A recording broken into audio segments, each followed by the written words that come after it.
In the past couple of years, I've gone from chasing clients to attracting clients, and today I'm going to show you exactly how I did it just by explaining these two very simple concepts. But before we get into those two very simple concepts, first things first.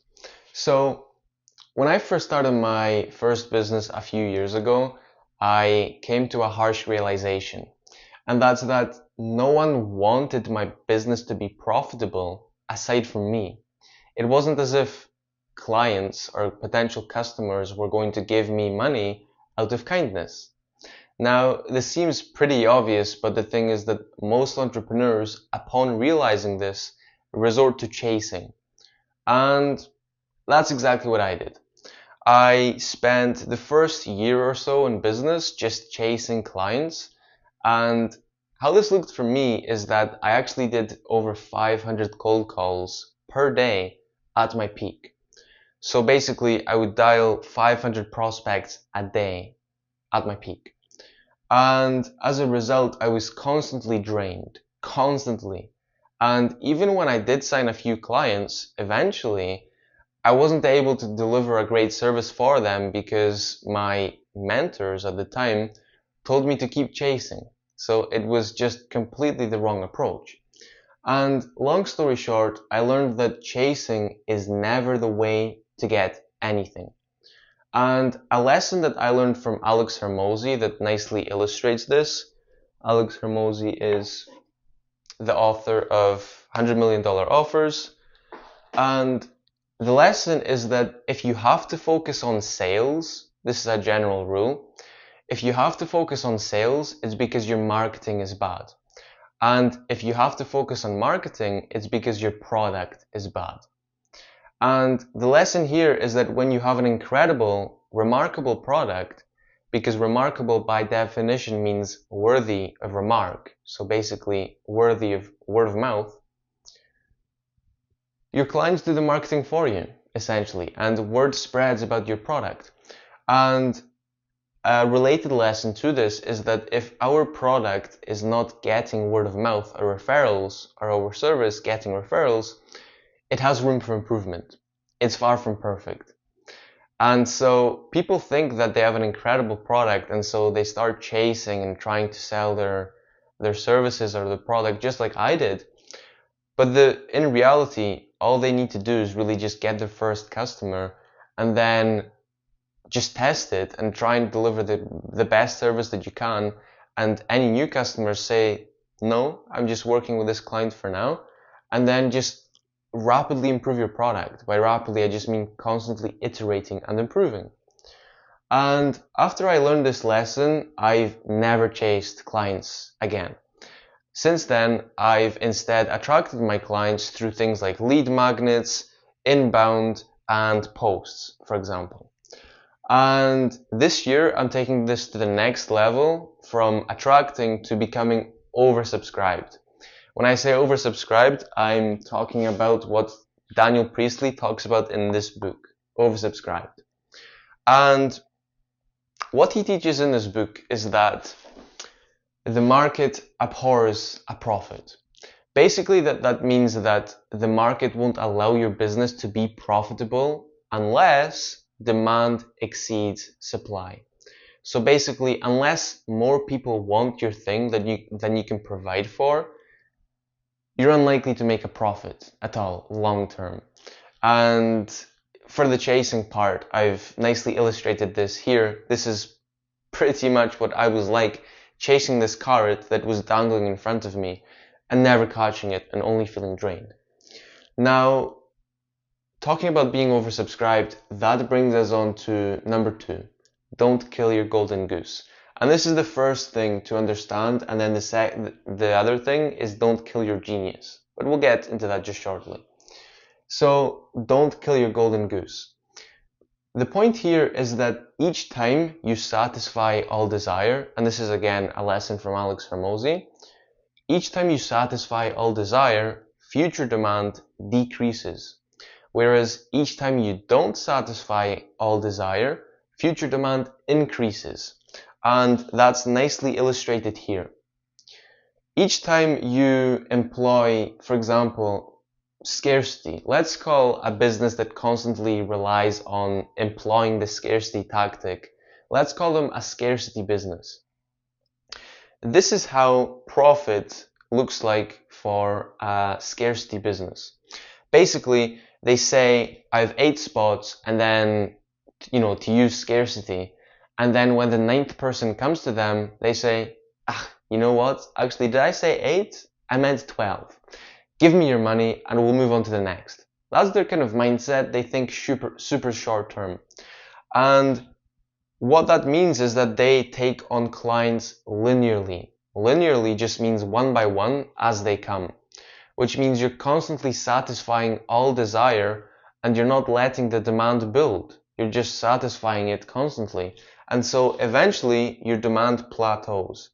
And the reason I have profit written here is because, as I mentioned, the market abhors a profit and it only tolerates a profit, basically allows your business to make a profit if demand exceeds supply. So the point is that demand is proportional to profit. The more demand you have, the more profit you can make. Of course. Obviously, there are other factors that come into play, but this is largely what determines profit. How many people actually want your thing? If no one wants your thing, you're not going to make profit, of course. Whereas an oversubscribed business, what they do is they take on clients in controlled waves.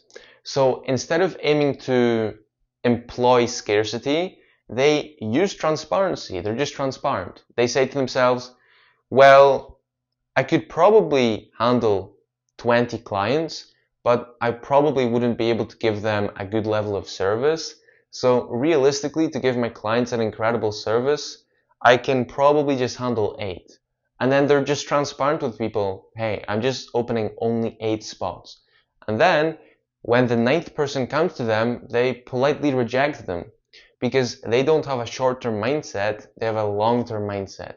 And they realize that although it's counterintuitive, because most people think, why would I turn away someone who wants to give me money? Right? It is super counterintuitive. But the thing is that what they don't realize, the people who don't turn away people or potential clients, what they don't realize is that whenever you tell someone no, if you tell them politely, they actually want that thing even more. We as humans want what we can't have. But this isn't about just rejecting people for the sake of rejecting people. This is once again about being honest and transparent about how much you can actually handle. And if more people come to you, you have integrity and you stick to your word. You say, well, no, I have only 8 spots. Sorry, I can't handle your business. And another lesson is that the scarcity businesses, they focus on selling people more stuff. But if you want to become oversubscribed, so once again, when you're oversubscribed, basically more people want your thing than you can even handle. And just imagine that. Imagine each time you wanted to open spots and make more profit and impact more lives, help more people, you would always have a wave of people coming in and giving you money and you changing their lives, as opposed to you having to chase people. Just imagine that. And that's what it's like for an oversubscribed business. Each time they open spots, they have a wave of people coming to them that they can then serve them. And if you want to be oversubscribed, I've learned that the lesson is, and this is what I'm doing this year, instead of focusing on selling people more stuff, you focus on leaving people more delighted. And this ties into what I just spoke about just before, which is that if you create a remarkable product, then by definition, it's worthy of remark. People will spread the word for you. And by doing that, you don't kill your golden goose.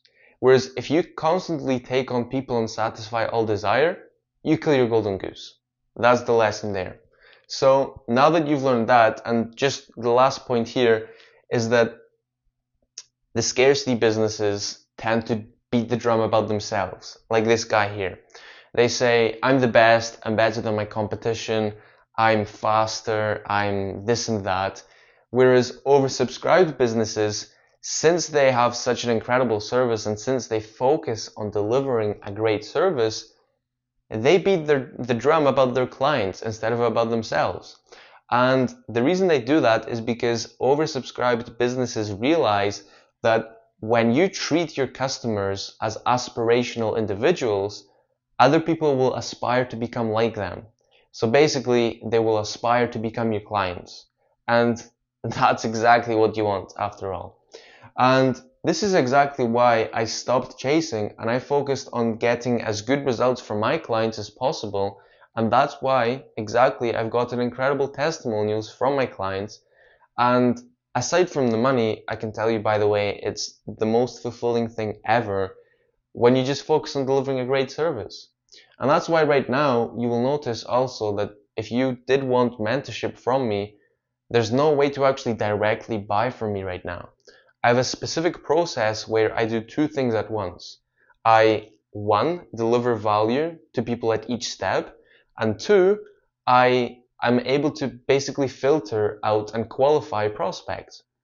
So basically, when people join my community right now, for example, so I'm just being transparent and I'm telling you what I'm doing, I'm actually offering free consultations right now.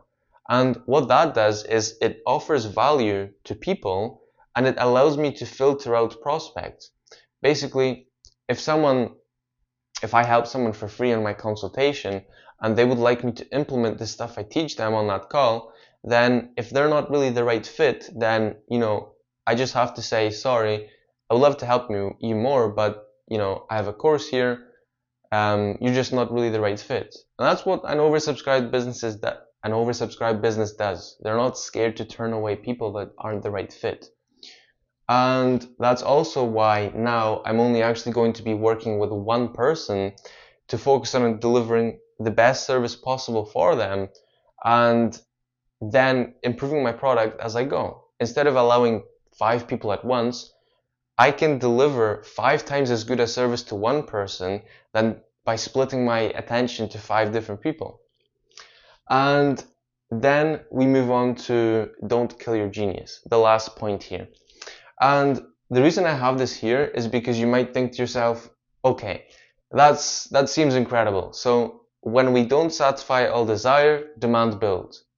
But how do I get that desire in the first place? You may be thinking. Well, that's a good question. And the first lesson is that we can't create desire, we can only channel existing desire. But that's a lesson for another video. But for today, the way to actually build desire is not to fight for demand. It's not to fight your competition for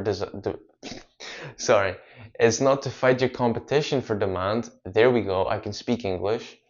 It's to escape competition through authenticity. And this is a lesson I learned from Naval Ravikant, and it's something I love. And that's that no one can compete with you on being you. So if you want to escape competition, you do that by being yourself. And what I mean here is that everyone has their own zone of genius. And this is exactly what Roger James Hamilton talks about in this book, The Millionaire Master Plan. He talks about how each of us have our own kind of zone of genius. And these are the 4 zones of genius here. And by the way, when I say genius, I'm not talking about being Albert Einstein. What I mean is there are actually 4 different market positions that you can assume, which is also what Daniel Priestley talks about here.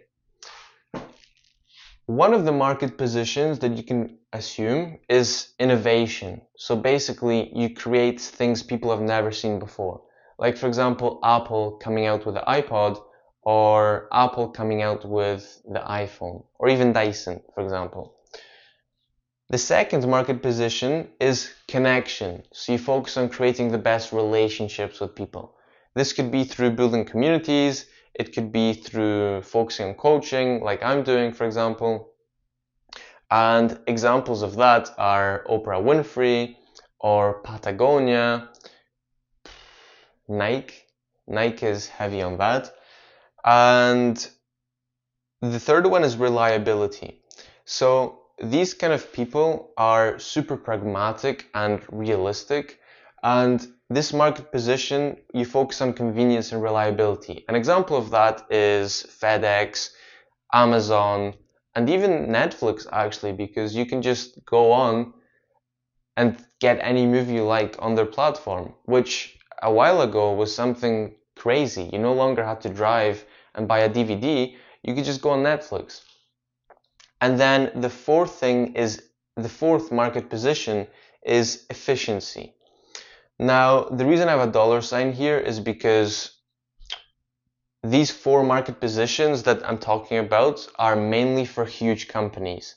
So these are market positions that you can assume as a big company, whereas since I assume you're not aiming for mass market dominance, so basically that just means you're not trying to become the next Netflix or Uber or Tesla, you're probably just trying to make income and impact. You're just trying to build a business that is going to make you money, give you freedom, and allow you to make a difference in the world.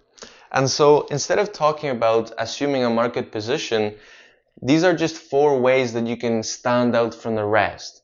And it's by just focusing on focusing on what makes you, you. It's funny how I sometimes just lose my English, but guess I'm gonna have to keep practicing.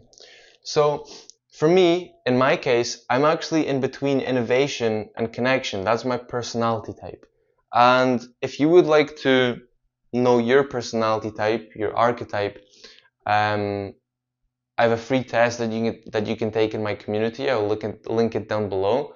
Or if I'm currently offering consultations when you're watching this right now, I can also help you find this one-on-one. But as a general rule of thumb, there's a kind of spectrum here. So you can either be super creative with your head in the clouds, or on the other end, you can be super practical and realistic and pragmatic, and your strength is relying on reliability or creating reliability. And then on the other hand, this spectrum is from on the left being super logical and introverted to on the right being super empathetic and being extroverted. There we go. So in my case, I'm between innovation and connection, which is similar to Apple, because Apple innovated with their products, but they also focus on building a strong brand with people. And that's where my strength lies, and that's exactly why I'm building communities, why I'm offering mentorship, and why I'm building a brand, and I'm focusing on teaching and storytelling, because that's what's true to me.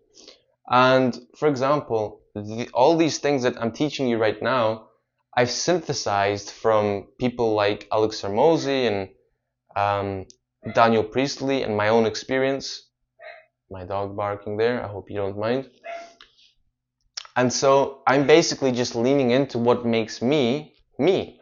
On the other hand, if you're a super logical, introverted person, your strength would lie in optimizing things for other businesses or people. So basically, you could come into someone's business and offer them a done-for-you service where you look at where things are inefficient and fix them. And then when it comes to reliability, your strength would lie in building systems for other people or businesses, for example.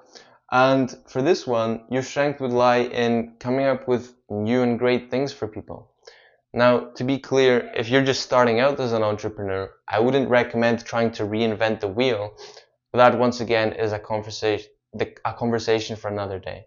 But overall, basically, the lesson here is escape competition through authenticity.